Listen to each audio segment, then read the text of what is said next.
এটি সিস্টেমেটিক নন sampling error নিয়ে, যা রিসার্চের ডিজাইন বা প্রয়োগের ত্রুটির কারণে ঘটে। এটি স্যাম্পল বাছাইয়ে ভুল, রেসপন্স রেকর্ড করায় ভুল, অথবা অংশগ্রহণকারীদের কাছ থেকে রেসপন্স না পাওয়া বা তাদের অংশগ্রহণ করতে অস্বীকার করা সহ বিভিন্ন কারণে হতে পারে।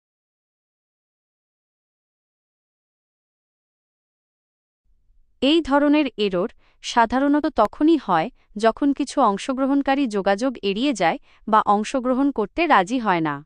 এর ফলে ডেটাতে একটা ফাঁক তৈরি হয়, যা পুরো গবেষণার ফলাফলকে প্রভাবিত করতে পারে।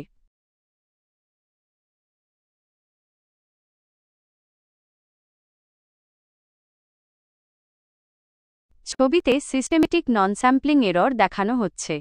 এখানে সমগ্র জনসংখ্যা থেকে একটি স্যাম্পলিং ফ্রেম তৈরি করা হচ্ছে, যেখানে কিছু মানুষ বাদ পড়ে যাচ্ছে। এই বাদ পড়া অংশটিই হচ্ছে স্যাম্পলিং ফ্রেম এরর।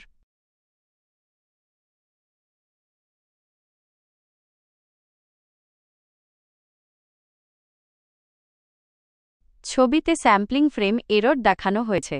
এই এরর ঘটে যখন স্যাম্পলিং ফ্রেমটি পুরো জনসংখ্যাকে সঠিকভাবে উপস্থাপন করতে ব্যর্থ হয়। এর ফলে গবেষণার ফলাফলে ভুল আসতে পারে, যা নন স্যাম্পলিং এররের একটি উদাহরণ।